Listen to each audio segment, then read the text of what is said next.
digno de receber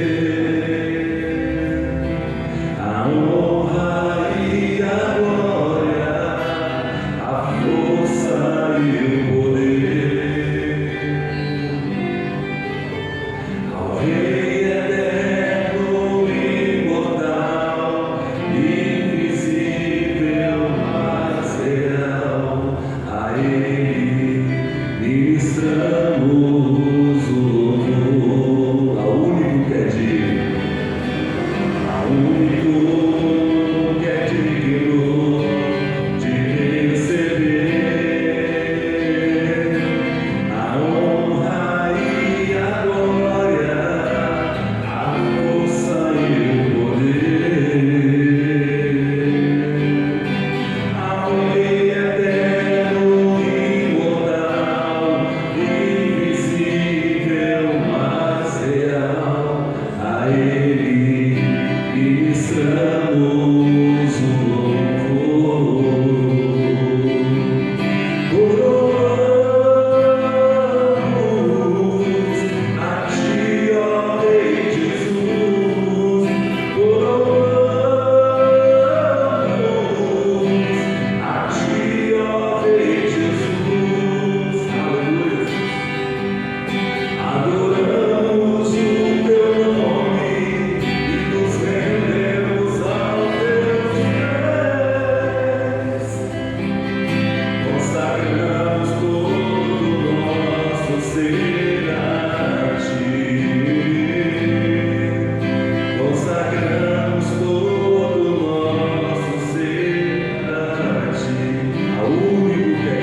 água viva.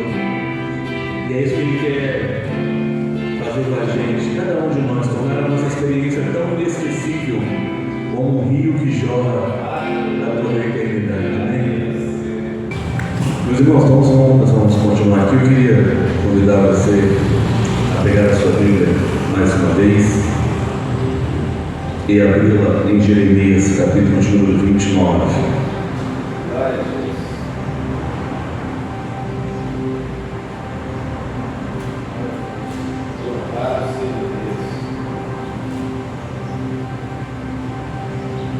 Livro do profeta Jeremias, capítulo de número 29.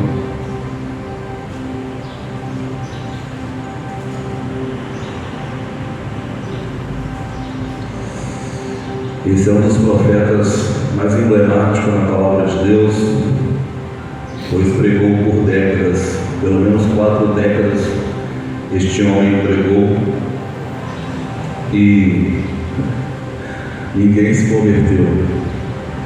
Todo mundo estava perdido ficaram, ninguém quis mudar, mas ele ainda assim escreveu e pregou a palavra de Deus, porque a responsabilidade do carteiro é entregar a carta, ler é a responsabilidade de quem recebe a carta. Então Jeremias, apesar de não ter mudança no seu povo, continuou pregando. 4 décadas é muita coisa, pregou pelo menos 4 décadas, 40 anos. Jeremias capítulo 29, versículo 11. E ele é alguém que viu a destruição do seu povo. Jeremias é alguém que foi impossibilitado de casar e ter família pela obra de Deus. E a vida dele, como não teve muita gente se convertendo, ele acaba sentindo muito isso, né? Ele acaba sofrendo muito com isso, a ponto de Deus lhe permitir escrever um livro só de lamentações. Dentre os livros poéticos que a Bíblia tem, que é Jó, Salmos, Provérbios e Eclesiastes, tem também Lamentações de Jeremias, que ele escreve um livro só se lamentando. Quão grande foi a sua dor. Jeremias 29:11 diz assim: porque bem sei os pensamentos que tenho acerca de vós, diz o Senhor, pensamentos de paz e não de mal, para vos dar o fim que esperais. Então me invocarei e passareis a orar a mim, e eu vos ouvirei. Vós me buscareis e me achareis, quando me buscareis de todo o vosso coração. Serei achado de vós, diz o Senhor, e farei mudar a vossa sorte. Eu vos congregarei de todas as nações e de todos os lugares para onde vos lancei, diz o Senhor. Vos trarei de volta ao lugar de onde vos transporteis. Amém, meus irmãos? Que o Senhor fale conosco nesta manhã através dessa palavra. Bom, a reflexão dessa manhã vai ficar dentro desta verdade. Todas as vezes que aquilo que Deus falou está em conflito com aquilo que a gente está vendo, nós precisamos ter fé o suficiente para escolher, decidir e ficar com aquilo que Deus falou. E essa é uma questão muito difícil, porque geralmente o ser humano se guia por vista. A gente normalmente tomamos decisão na vida de acordo com aquilo que nós temos visto e presenciado. Então muitas vezes aquilo que Deus falou, a palavra de Deus, ela está em conflito com aquilo que nós estamos vivendo e vendo. O cenário nos mostra outra coisa, diferente daquilo que a palavra de Deus está nos mostrando. Nessa hora, nós que estamos posicionados como igreja sobre a face da terra por um período de tempo, que logo nós iremos partir, nós precisamos desenvolver essa fé para que, apesar do cenário ser completamente oposto àquilo que Deus disse, nós precisamos desenvolver essa fé para escolher a palavra de Deus. O texto que nós lemos esta manhã diz assim: eu é que sei que pensamento que tenho sobre vós. Essas palavras, embora tenham sido proferidas pela boca de Jeremias, a voz era de Jeremias, mas a palavra era de Deus. Deus estava, na verdade, mandando Jeremias escrever uma carta para o pessoal que já tinha sido levado cativo. Isso aqui é uma carta, na verdade, sendo enviada à Babilônia, da cidade de Jerusalém. E nessa carta, Jeremias está dizendo assim: assim diz o Senhor, eu é que sei que pensamento que tenho sobre vós, pensamentos de paz e não de mal, para vos dar o fim que vocês desejam. Porém, ele está escrevendo essa carta para um povo que tinha sido levado cativo. Há um tempo atrás, há alguns anos atrás, Nabucodonosor tinha entrado na cidade de Jerusalém, invadido a cidade, destruído os muros, queimado as portas, destruído o templo, matado muita gente e, com todos os requintes de crueldade de uma guerra, invadiu a cidade dos profetas e levou esse povo todo cativo para a Babilônia. Uma certa distância, podemos dizer assim. Eu tenho certeza que eles não foram levados com tanto carinho, com aconchego e conforto para a Babilônia. Eles foram levados debaixo daquela questão de ser prisioneiro de guerra mesmo. E já ali numa terra estranha, servindo como prisioneiros de guerra, Jeremias escreve isso: olha, gente, Deus manda dizer assim que Ele é que sabe que pensamento que Ele tem sobre vós. E o pensamento que Deus tem sobre vocês é pensamento de paz e não de mal. Aí a pergunta que você faz é o seguinte: se Deus tem pensamento de paz e não de mal, por que Ele permitiu então que Nabucodonosor entrasse aqui, destruísse tudo, acabasse com tudo, matasse muita gente, deixasse várias mulheres viúvas e vários filhos órfãos?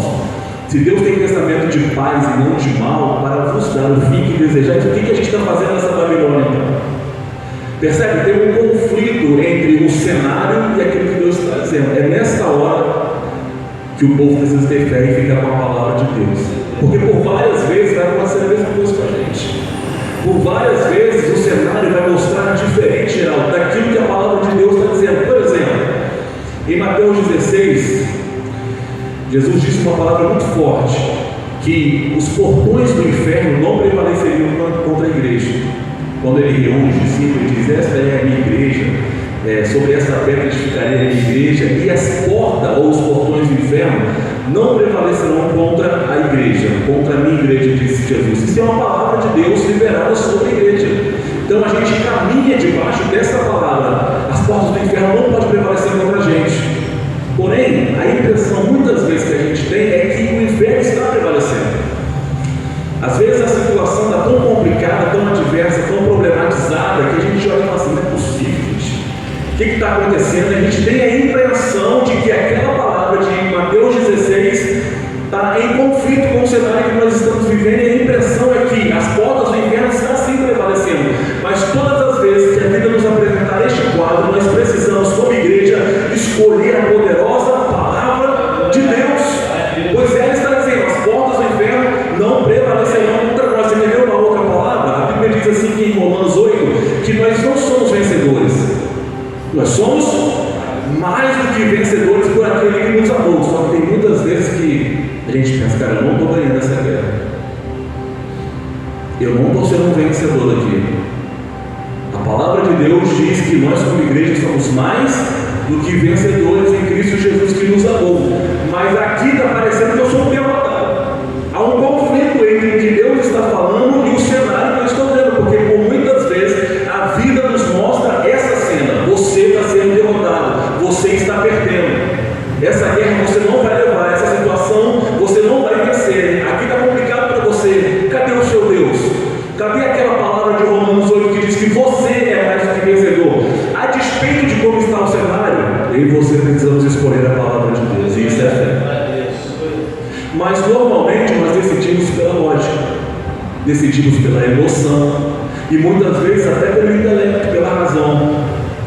Só que entre decidir pela emoção, pelo intelecto e pela razão, nós precisamos decidir pela fé, porque o que guia a igreja não é emoção, não é intelecto, não é razão, é fé.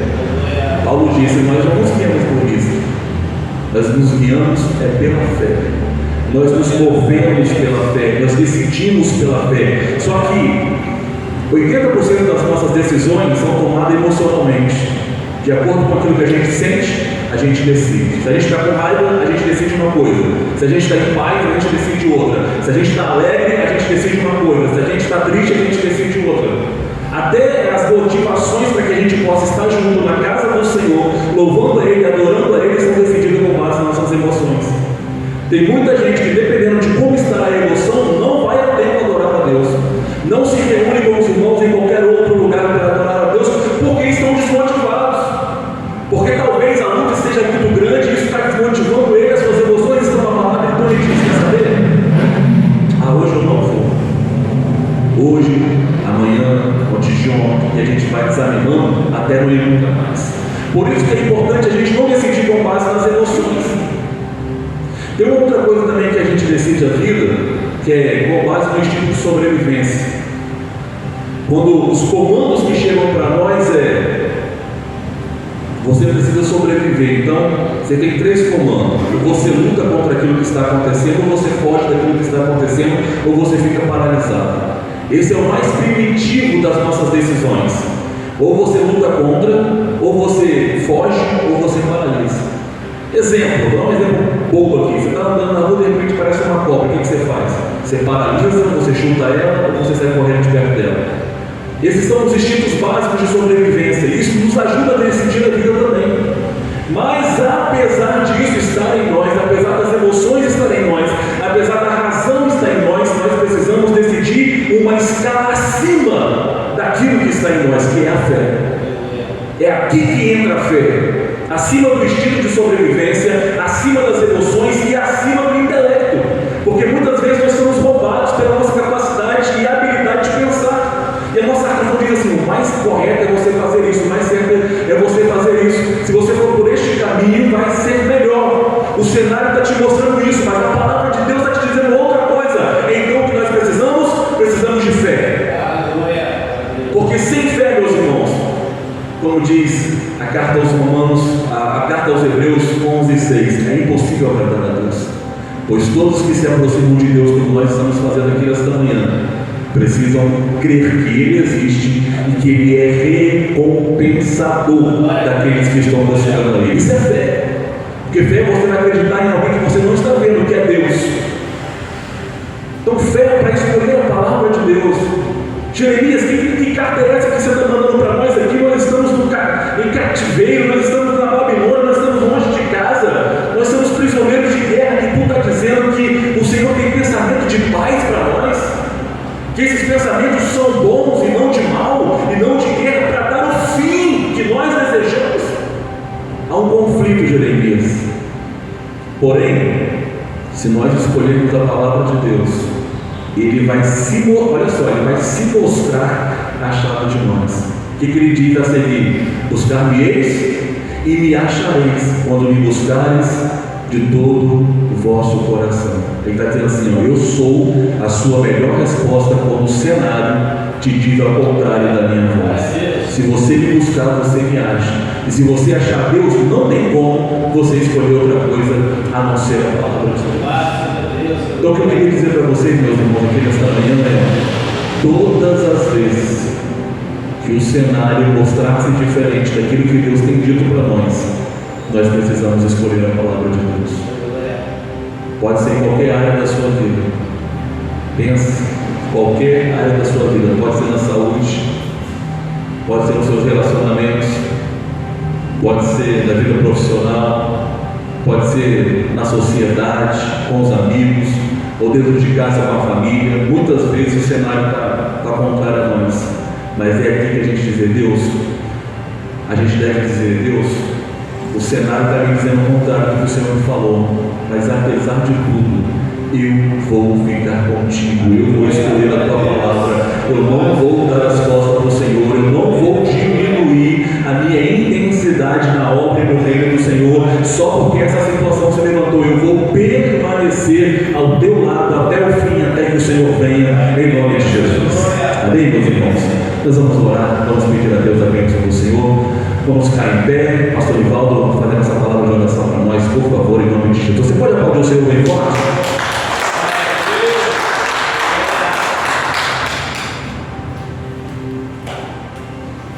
Então, mais uma vez, nossas salmos. Queria que você me ajudasse a orar, pedir de oração nessa manhã, o irmão, nosso irmão Geraldo, André Anésio, os pastores aí, pastor Salmo, me ajudar em oração, amém? Amém. Nosso Deus, Deus eterno, Deus de longe, o mesmo Deus que nós estamos clamando aqui, Ele vai lá, onipotente lá, porque a Bíblia diz que Ele é onipotente, onisciente e onipresente. O único que tem esse poder de estar aqui e de estar ao nosso lado abençoando, de estar em outras congregações abençoando, e também neste momento nós vamos clamar para que o Senhor venha visitar o Senhor Anésio, para que o Senhor venha dar saúde ao Senhor Anésio, restaurar a saúde dele. Não só ele, também como a dona Frida ali pediu oração, também não conheço, mas mora bem distante aqui do irmão Rosa. Nós temos orado aí por várias pessoas e Deus tem respondido. Que nessa manhã não venha ser diferente. O Senhor Geraldo venha ver o novo de Deus na vida do irmão dele, amém? Oramos e acreditamos. Jeremias diz: clamas a mim, responder-te-ei e anunciar-te-ei coisas grandes e firmes que não sabe. O que você não sabe, Deus sabe. Deus cuida, Deus guarda, Deus brinda, Deus nos dá a vitória. Operando Ele, quem impedirá? Pai querido, Pai amado, como ministro do Teu Evangelho, mais uma vez não é diferente de todas as vezes que eu sinto a Sua presença. Eu me curvo diante de Ti e te peço, como pecador arrependido, ouve a nossa oração, ouve o nosso clamor, vai de encontro do Seu Anésio nessa hora, faça, Pai, um milagre acontecer na vida dele, faça o rebuliço, Pai, nesse leito no hospital, como ministro do Teu Evangelho, a Tua palavra diz que eis que nos dou poder e autoridade. Se essa autoridade está sobre mim, visita Ele agora, mostra, Senhor Deus, Pai, não precisa mostrar para nós, mas eu creio, Pai, que no Teu poder, que Tu és, Pai, a cura, Tu és o milagre, e visita, Senhor Deus, o Senhor Anésio nesta hora. Eu profetizo a cura, eu profetizo o milagre. Eu não sei a eternidade que Teu Filho tem, mas eu ministro a cura sobre ele agora. Visita ele, Senhor Deus, onde quer que ele esteja nesse hospital. Faça, Pai, o Teu querer e a Tua vontade sobre ele. E também abençoa a família dele, Senhor Deus. Nos abençoa nesta manhã, que seja uma manhã abençoada, que a todos que adentraram, Senhor Deus, sobre a Pai, este ambiente, Senhor Deus, dessa igreja, que seja, Pai, restaurado, abençoado, seja agraciado pela Tua presença, pela Tua misericórdia, pela Tua parceira. Também eu te peço nessa manhã, visita a dona Frida Linda, visita, Senhor Deus, a Pai querido, a amada, a filha dela que está no leito do hospital, opera milagres, opera maravilhas, Senhor Deus, na vida dela, na vida da filha dela. Eu profetizo a cura também sobre ela, restaura a saúde dela, Senhor, e que a bênção do Senhor esteja conosco nessa manhã. Que o Senhor te abençoe, que o Senhor te guarde, que o Senhor faça resplandecer o rosto sobre ti, tenha misericórdia de ti, que o Senhor levante o teu rosto e te dê a paz. Ainda que a figueira não floresça, e não haja fruto da vide, que o produto da oliveira minta, que as ovelhas sejam arrebatadas no abismo, todavia eu adorarei o Deus da minha e da sua salvação. Pega as suas mãos para a frente, por gentileza, que a graça do Senhor Jesus, grandioso amor de Deus e as duas consolações do Espírito Santo venham estar conosco não só hoje, mas para todo sempre. Amém. Se o Senhor é por nós, Quem será contra nós? operando Deus, Quem impedirá? que nada possa impedir das bênçãos do Senhor de chegar na minha casa